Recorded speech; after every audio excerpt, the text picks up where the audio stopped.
Halo pemirsa GPR TV dari Sabang sampai Merauke, dari Miangas hingga Pulau Rote. Bertemu lagi bersama saya Bilqis Sabila dalam program Kominfo Newsroom.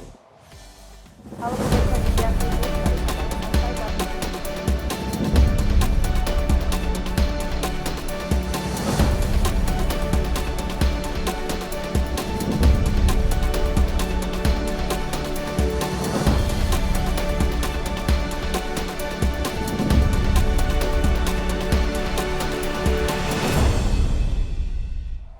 Inilah Kominfo Newsroom selengkapnya. Pemirsa, Presiden Republik Indonesia Joko Widodo meresmikan Tower A dan B Rumah Sakit Umum Daerah Dr. Sudarso di Kelurahan Bangka Belitung Laut, Pontianak, Kalimantan Barat.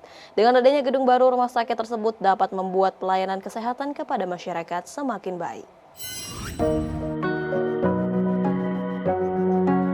Dalam sambutannya, Presiden Republik Indonesia Joko Widodo menyampaikan bahwa pandemi COVID-19 telah banyak mengajarkan berbagai hal, terutama untuk mengevaluasi sistem kesehatan nasional yang dinilai masih banyak kekurangan dan perlu perbaikan.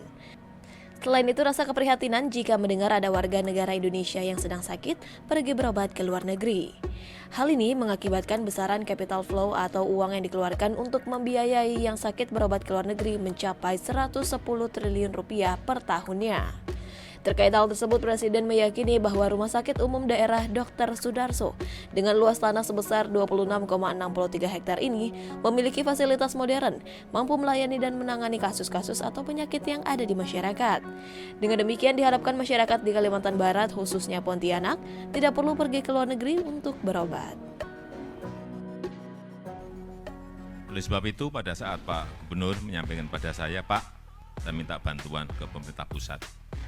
Saya akan bangun gedungnya, kami minta bantuan dari Bapak nanti alkesnya. Saya jawab saat itu juga, bangun, alkesnya saya siapin. Habis 205 miliar, alkesnya juga kurang lebih 200-an miliar. Ini yang namanya gotong royong. Lembaga Perlindungan Saksi dan Korban atau LPSK bersama Polri diminta untuk meminta perlindungan kepada Baradae dan keluarga Brigadir J. Permintaan tersebut disampaikan langsung oleh Menteri Koordinator Politik Hukum dan Keamanan Mahfud MD saat konferensi pers penuntasan kasus kematian Brigadir Joshua di Jakarta. Peristiwa penembakan Brigadir Nofrian Syah Yosua Huta Barat atau Brigadir J semakin terang benderang setelah Kepala Kepolisian Listio Sigit mengumumkan status tersangka mantan Kepala Divisi Profesi dan Pengamanan Inspektur Jenderal Polisi Verdi Sambo usai gelar perkara pada Selasa 9 Agustus 2022. Menanggapi hal tersebut, pemerintah melalui Menteri Polhukam Mahfud MD mengapresiasi langkah Polri yang berhasil mengeluarkan babak baru dari kasus penembakan yang terjadi di rumah dinas Kadif Propam tersebut. Dalam keterangan persnya, Menko Mahfud meminta Kepolisian Republik Indonesia untuk memfasilitasi secara proporsional melalui Lembaga Perlindungan Saksi dan Korban atau LPSK kepada keluarga almarhum Brigadir J dan kepada Barada Eliezer selaku tersangka kasus tembak hingga bersaksi di pengadilan nantinya. Melalui mimbar ini saya juga sampaikan agar Polri memfasilitasi LPSK untuk memberikan perlindungan kepada Barada agar dia selamat dari penganiayaan, dari racun, atau dari apapun. Sehingga pendampingan dari LPSK itu supaya diatur sedemikian rupa agar nanti Baradae bisa sampai ke pengadilan dan memberikan kesaksian apa adanya yang mungkin saja kalau dia menerima perintah itu dia bisa saja bebas, tetapi pelaku dan instrukturnya itu dalam kasus ini rasanya tidak bisa bebas.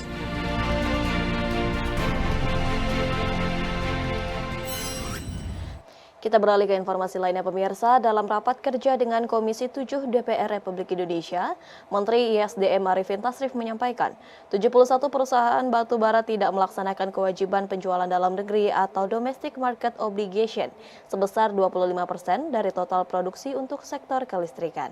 Dalam hal ini, pemerintah segera memblokir fitur ekspor dalam aplikasi Minerba Online Monitoring System dan bagi perusahaan pertambangan batu bara yang tidak memberikan penjelasan terkait DMO tersebut.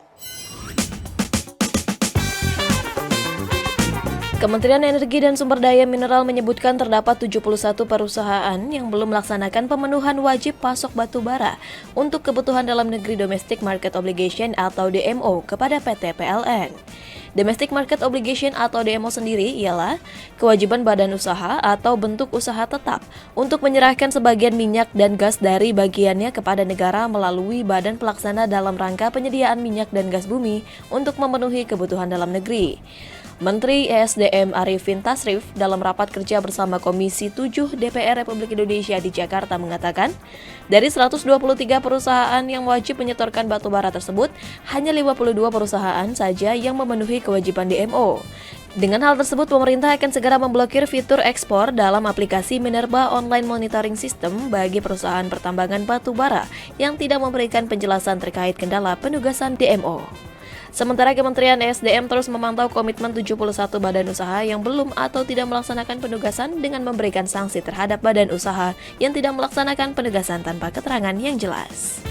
Pasokan batu bara kepada pemegang EUP, IUPK, dan PKP 2B untuk PLN telah diterbitkan surat penugasan kepada 123 badan usaha pertambangan dengan total volume penugasan sebesar 18,89 juta ton dan realisasinya sampai Juli sebesar 8 juta ton dari 52 perusahaan. Kementerian SDM terus memantau komitmen badan usaha yang belum melaksanakan penugasan dengan memberikan sanksi terhadap badan usaha yang tidak melaksanakan penugasan tanpa ada keterangan yang jelas. Maka fitur ekspornya pada aplikasi MOMI, yaitu Minerba Online Monitoring System, dan MOMS itu akan segera terblokir. Sinergi antara Kementerian Koperasi dan UKM dengan Dewan Kerajinan Nasional atau Dekranas melatih 425 kompetensi sumber daya manusia UMKM di Bali. Deputi Usaha UKM Kemenkop Hadung Harimba mengatakan, rangkaian sinergi ini meliputi bimbingan teknis dan sosialisasi fokus group discussion dan forum konsultasi selama 3 hari mulai 9 hingga 11 Agustus 2022.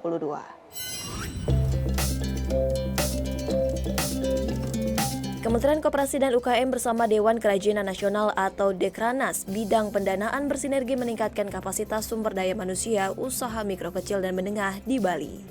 Kegiatan sinergi yang bertema Cerita Kria Perajin Berdaya Indonesia Bangkit berupaya meningkatkan citra kerajinan yang dihasilkan 425 perajin sehingga produk mereka dapat dikembangkan dan mampu bersaing di pasar lokal maupun global.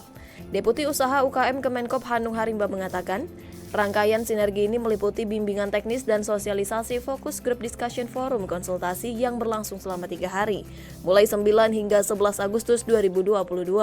Kegiatan tersebut antara lain forum konsultasi peningkatan produktivitas daya saing UMKM, lalu temu pembiayaan UKM ekspor, selain itu onboarding produk ekspor UMKM melalui lokal pasar, lalu pengembangan kapasitas usaha mikro melalui vokasi, sosialisasi program fasilitas pembinaan startup hingga BIMTEK penyusunan laporan keuangan UMKM terintegrasi dengan sistem informasi data tunggal koperasi dan UMKM.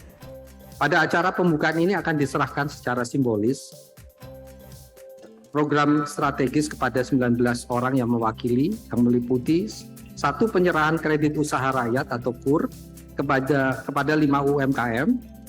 Kemudian yang kedua, penyerahan dana bergulir LPDB KUKM kepada 5 koperasi. Kemudian yang ketiga, penerbitan nomor induk berusaha kepada 5 usaha mikro. Keempat, fasilitasi standarisasi dan sertifikasi produk kepada 4 UMKM. Pemirsa, usai jeda kami akan kembali dengan beragam informasi lainnya. Tetaplah bersama kami.